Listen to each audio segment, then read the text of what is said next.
M'épanouir, c'est être en contact avec moi-même et avec mes désirs. C'est mettre la priorité sur ce qui se passe à l'intérieur de moi. Parce que c'est là que je vais pouvoir manifester mon désir. Bonjour Gilles. Bonjour Agnès. Alors aujourd'hui, j'avais envie de te poser une question sur l'épanouissement. Parce que j'en parlais avec mes enfants et on se demandait finalement c'est quoi avoir une vie épanouissante concrètement. Qu'est-ce que c'est ? Est-ce que tu peux nous donner ton point de vue là-dessus ? Alors avant de répondre à ta question, j'aimerais dire quelque chose qui peut paraître évident, mais c'est de répondre au pourquoi c'est important de s'épanouir. Ouais. Et simplement parce que nous ne savons pas que nous sommes dans des répétitions, que nous répétons toujours les mêmes choses. Et le fait de ne pas être conscient de répéter toujours les mêmes pensées, les mêmes émotions, et ben du coup nous empêche de nous épanouir.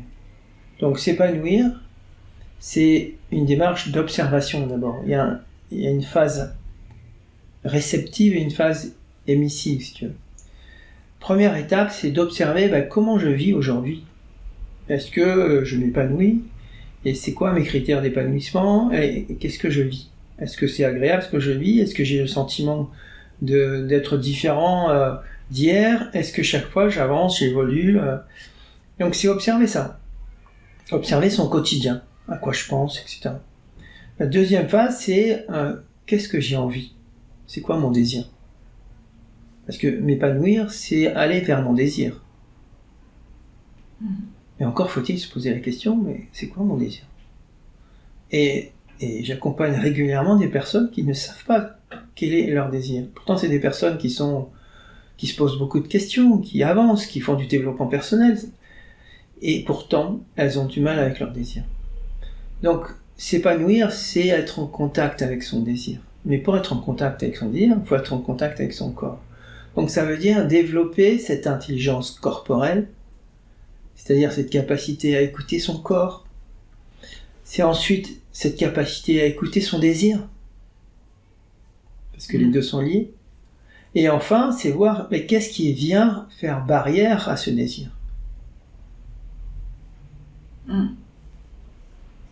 Donc ça veut dire se poser régulièrement la question de quoi j'ai envie et observer s'il y a des peurs qui m'empêchent, d'assouvir mon envie en fait.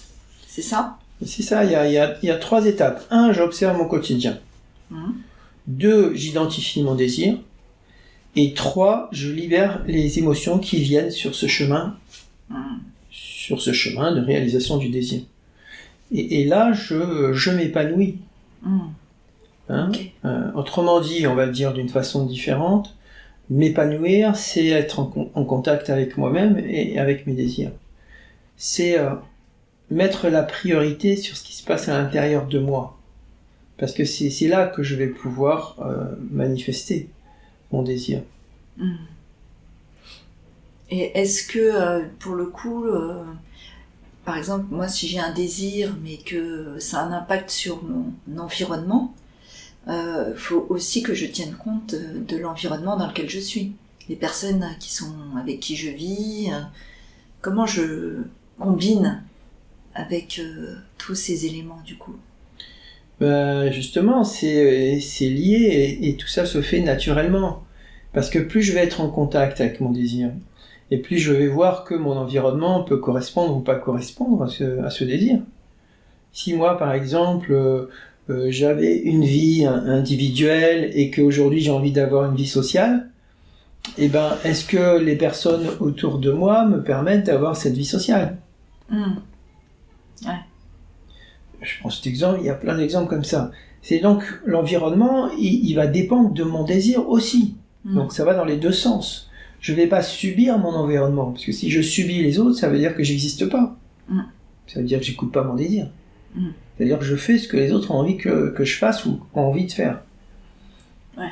Donc c'est pour ça que je dis d'abord j'observe ce qui se passe pour moi et comment je fonctionne, et ensuite je vais identifier mes désirs.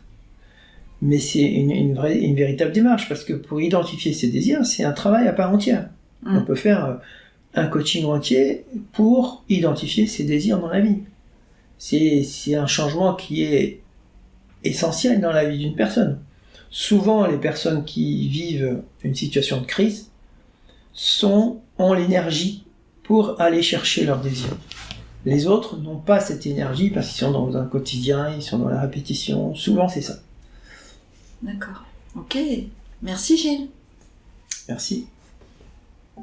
Si tu aimes cette vidéo et que tu veux nous encourager à continuer, nous t'invitons à t'abonner à la chaîne, à liker l'épisode et à laisser un commentaire pour nous donner ton avis. Tu peux aussi partager cette vidéo avec ton entourage si tu penses que ça peut les intéresser.